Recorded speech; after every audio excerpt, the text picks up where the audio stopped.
So now we will begin with the speeches. So first we have Ahan Shankwalkar. He's an avid fencer and a fitness expert and currently a freshman at the University of California, Berkeley. His interest in medicine was fueled while volunteering at Dialysis Ambassador at the Penn Princeton Medical Center. He aspires to specialize in orthopedic surgery, and fitness and public speaking takes a considerable part of Ahan's time. His passion for fitness motivated him to publish a research paper on his own findings on specific dieting methodology. As a former president of Debate Club JSA, Ahan is the recipient of the Best Delegate Award at JSA's National Public Speaking Conference. A former captain of his high school varsity fencing team and the head of fundraising for the nonprofit organization Humans for Healing, Ahan spends his free time with magic and card flourishing and weightlifting. His speech topic for tonight is flow. So on to you, Ahan. You can start whenever you're ready. The impossible of yesterday is the reality of today.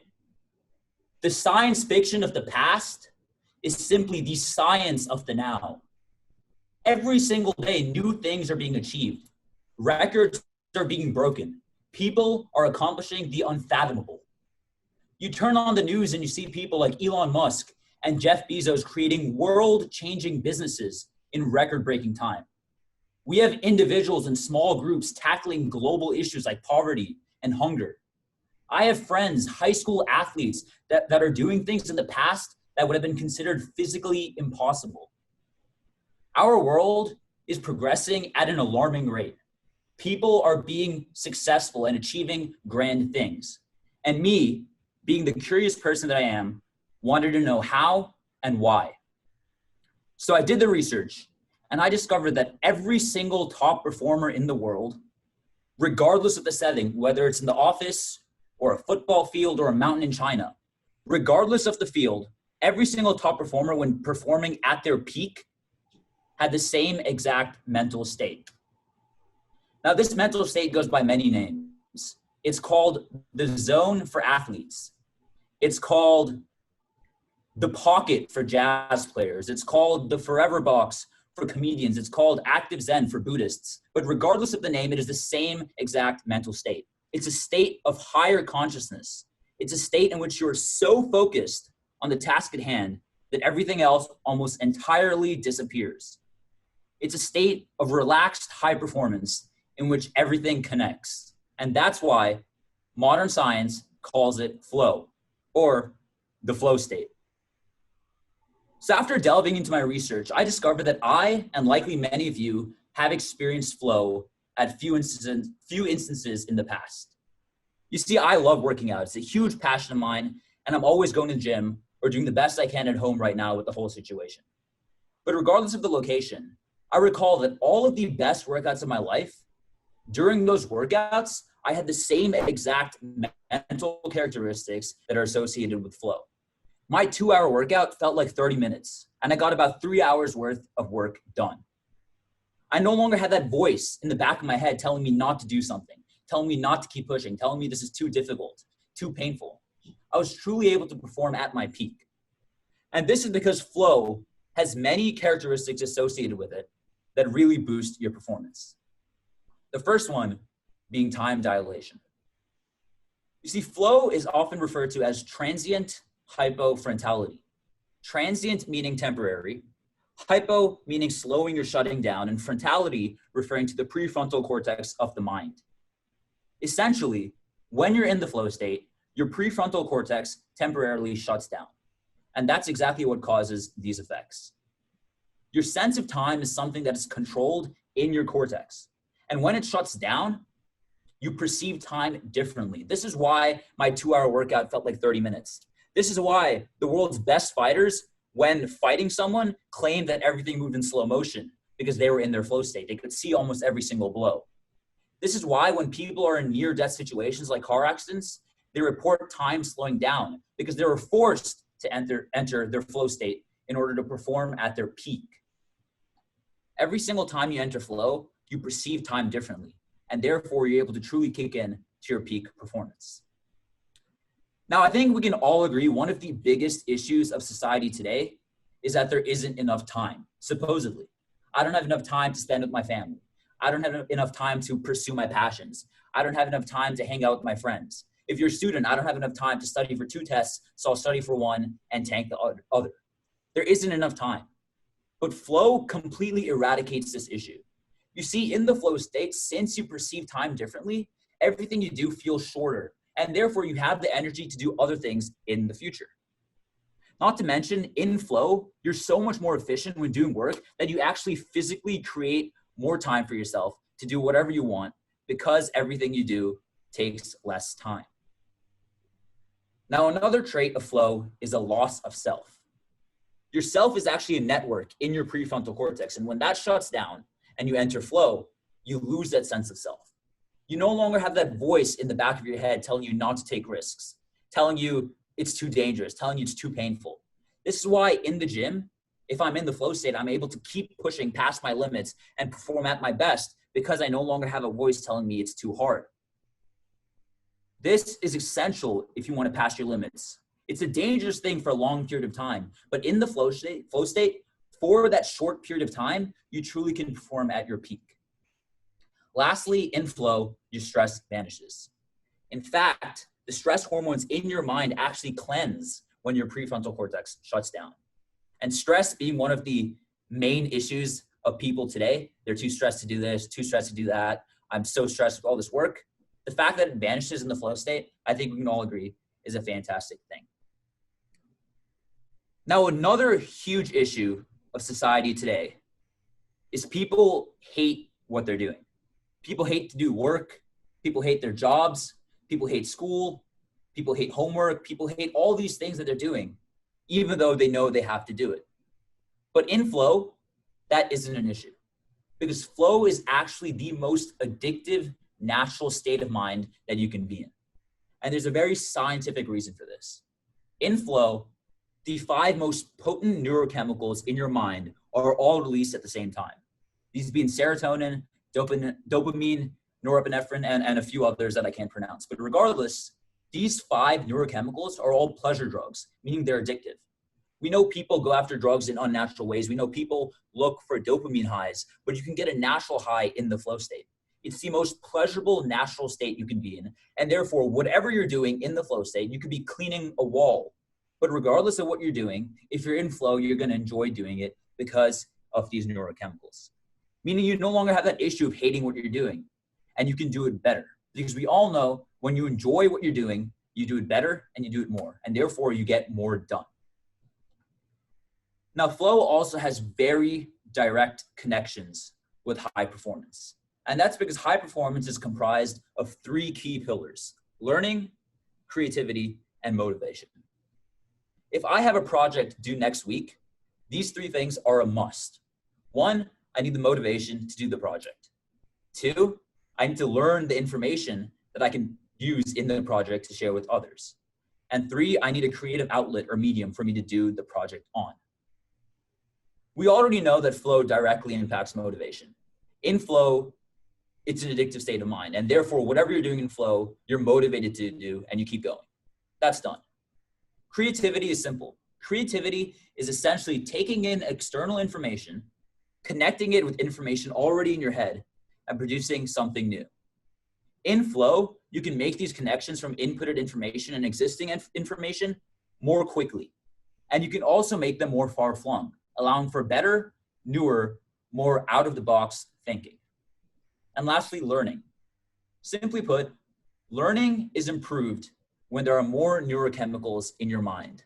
And flow is a dump of the most potent neurochemicals. And therefore, in the flow state, you're able to learn way better than in a regular state of mind. In fact, flow directly impacts high performance so much that a Harvard study shows that top executives in the flow state are 500% more efficient than without. Meaning, theoretically, if they were in flow for 24 hours, they could do more in one day than the average person does in 5. I think we can all agree it's a great use of time. So now we know what flow is. We know what it does. We know how it benefits you. We know it solves all these things, but all this information is useless if we don't know how to access flow, if we don't know how to get into a flow state of mind. A lot of people are under the misconception that flow is some magical thing. When the stars are aligned correctly and some natural phenomenon occurs, you enter flow. An athlete enters the zone randomly when there's enough pressure and some conditions are met. That's actually false. Flow is simply a compilation of meeting multiple conditions and triggers that allow you to better enter the flow state. Meaning, if you follow certain rules and certain triggers and put yourself in the ideal setting, you dramatically increase your chances of achieving flow, which I think we all want to do. So through my research and through my own personal experience, I've created 3 core triggers that if you use, you can dramatically increase your chances of entering the flow state. If I were given 1 week to learn a chapter of a math textbook, I would not enter flow. There would be absolutely no need to. It's not a difficult thing to do. You have 7 days to learn 10, 15 pages? It's easy.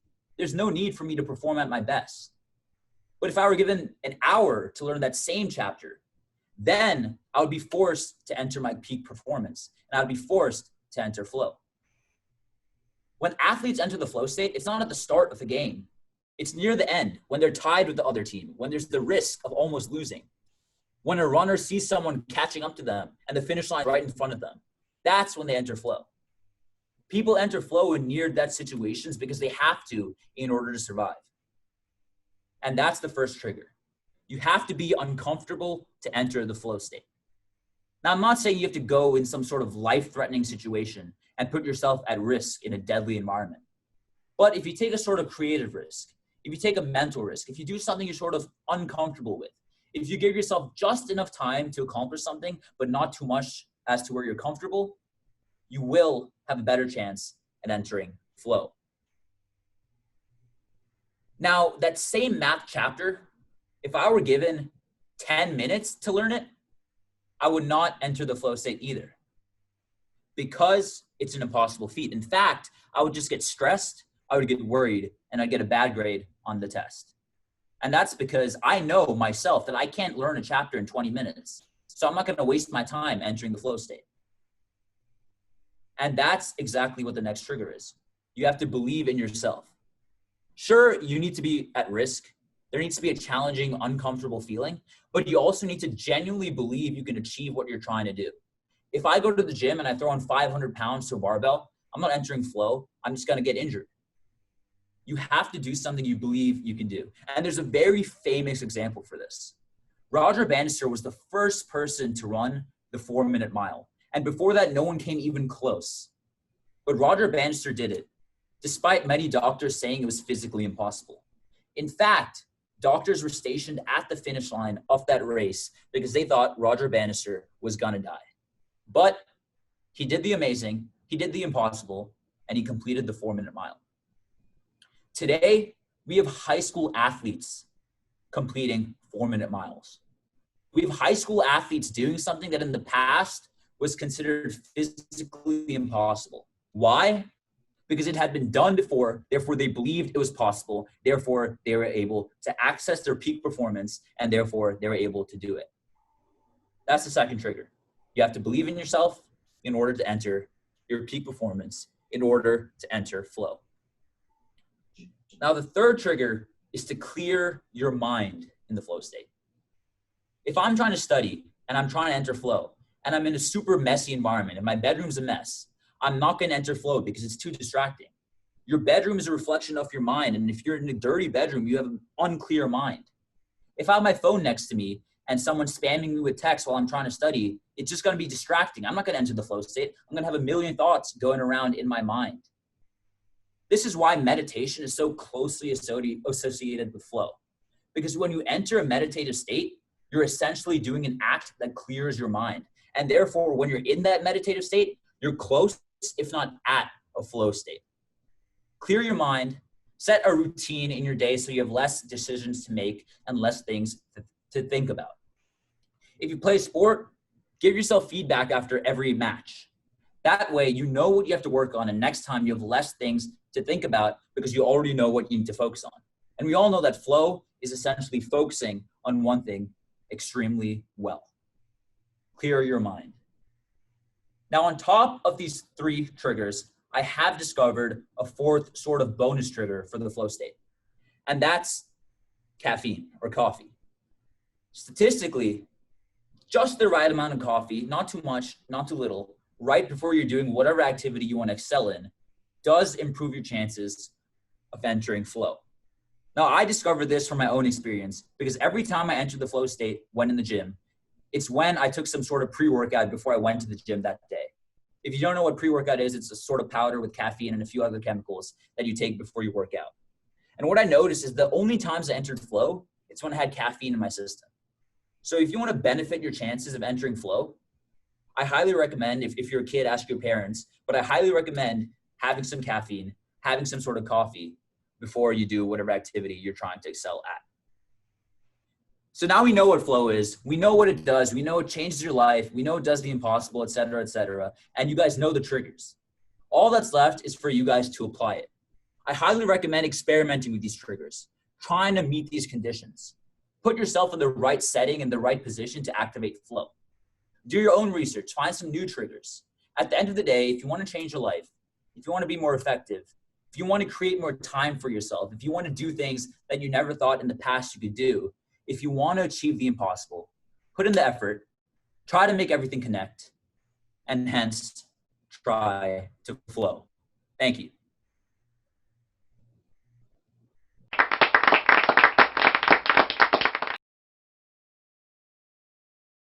Thank you, Ahan. That was a great speech on improving the quality of life with flow. Now I'd like to open the floor to judges to ask any questions they have. So I don't have a question, I have a comment. So Ahan, you have done a very good job of researching and presenting this. It's rather dry subject, but you have really done a good job of finding your points and making them nicely. I mean, I may not want to trust you with my coffee because I don't want to, chew my coffee beans, but I do trust in all your research and argument that you gave. Thank you. So and this is actually an educational one for me. So if I start performing better from tomorrow, you know who to blame. Love to hear it. Thank you. This is Peter. When do you leave the flow state? I mean, do you understand? Do you know when you go into it? Because you seem to really clearly define there is a difference when you jump from one to the other. But what causes you to lose the flow state? When that sort of high pressure, high risk, uncomfortable situation fades away, that's when you're going to lose the flow state. So if you're in the moment trying to get something done right before a deadline, you're going to be in flow, ideally. And the moment that deadline's over and you've accomplished what you needed to do, you would leave. Or if you're in a sports match or something, the moment the quarter ends and you have some sort of time to not perform at your peak, that's when you would leave it. Do you as the individual know you're leaving flow? I can see you getting into it. I would say so because you suddenly become aware of so many things when you leave the flow state, because in flow, you're so focused on one thing that the moment other factors start influencing your life, you've kind of drifted away from it. Okay, thanks. Han, I had a question about the coffee also. By the way, you did a great job. We enjoyed and learned from your speech. My question about coffee is this. Were you relying more on your experience than research in the conclusion and the opinion you expressed in the talk? Regarding the coffee, I first found it based on my own experience because every time I entered flow, it was because I had caffeine in my system. But then I actually looked it up when doing research for this thing, and it turns out coffee is actually one of the triggers that many people have discovered when trying to enter the flow state. And coffee does, in fact, help people enter flow. And I feel like many people are glad to hear that because we all know people love coffee. So how about people who don't drink coffee? Are there a disadvantage to enter a flow state? I would say if you could meet all the other triggers to your best ability, then maybe caffeine is not necessary. Thank you. Ahan, I had a question. First off, I think totally echo what everybody else said. I learned a lot in this speech of yours today, so thank you for educating us. A quick question. What do you see as the single biggest hurdle that comes in the way of somebody getting into flow? I'd say people not pushing themselves enough. Because when I'm saying like an uncomfortable, risky situation, it actually needs to be one, not something that just happens to be a little bit hard for people. So it needs to be a somewhat high pressure situation. It needs to be something genuinely difficult for you to do, not something you just find to be like a tiresome thing or an annoying thing. And I think once you achieve that, you have a better chance at entering the flow state. Thank you. I don't have a question, but I definitely learned a lot too, and looking at where I can get some flow lift in my own performance. So for sure. Any measurements for flow? Can you repeat that last part? Any measurement for flow? How you're monitoring it with your state of flow? Not that I know of, but I definitely know that once you're in it, after you leave it, you know that you're in it for that period of time. You might not realize you're in it in the moment because you're so focused on the task at hand. That's what flow is. But you definitely know when you're in it, and it's a sort of on-off thing. There's not really an amount of flow you can have. I had a follow-up question. Is flow known by a different term? Yeah. In English or other cultures, other languages? Yeah. It's called the zone sometimes. Philosophers call it the double bracket space. Taoists call it being one with the Tao. People call it active Zen, the unconscious, the forever box, the pocket. It goes by a bunch of names. It's the same mental state though. Well, thank you again, judges and Ahan. That was a great speech.